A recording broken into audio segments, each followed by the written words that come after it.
गजपति जिला कोर्टे आज माओनेता आजाद।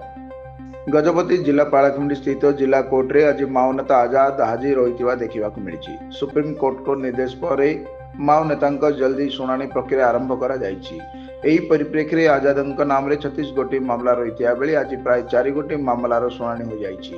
साक्ष्य तथा प्रमाण अभावरु 4टी मामला रे निर्देश रे खलास होइतिबा जिला कोर्ट पक्षर सूचना मिलिछि। माओनेता आजाद को भुवनेश्वर स्थित झारपड़ा जेल रु कड़ा पुलिस सुरक्षा बल मध्य गजपति जिला कोर्ट मध्य आनी देखा मिलता। मो ना एम पृथ्वीराज, मो special PP special court ADJ special court Gajapati. आज आजाद को अणा जे तार गोटे केस विषम कटक गोटे पेंडिंग थिला, जोटा कि से केस रे तांकर सी एफआईआर हे नथिले रही आउ से कमिटमेंट भी है नथिला।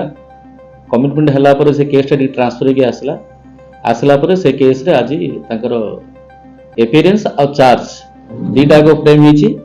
सेटा होची आपनकर एसटी 36 ऑफ 26 जोटा कि विषमकटक जे मेचंडर आसला। से केस टा बर्तन आज तांकर एफिडेंस हला चार्ज भी हला। टोटल आपनकर आल ओडिसा रु आजाद ना रे टोटल होची बर्तमान सुधा 36 केस।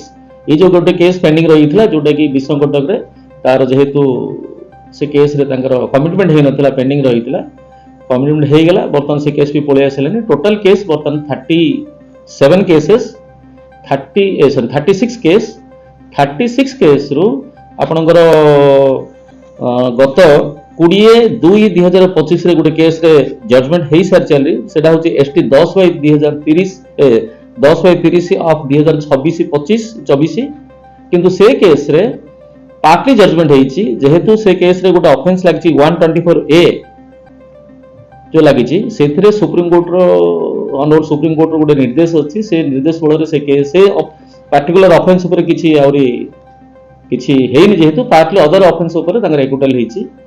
आउ आज दुईटी केस तांग ना रे मध्य जजमेंट हला।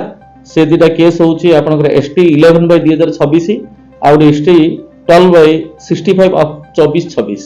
से दुटा केस रे मध्य से आज एक्विटल हेचंदी। एटा होची ए जो दुटा केस आज जोटा एक्विटल हेची, सेथिरे गोटे कालका माझी बोली गोटे व्यक्ति को नक्सल माने मर्डर करथिबार एलिगेशन थिला।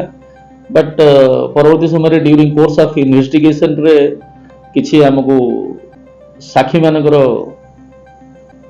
एविडेंस आसिलानी। सेथिबे जिदिटा केस रे मते एक्विटल हेचंदी। से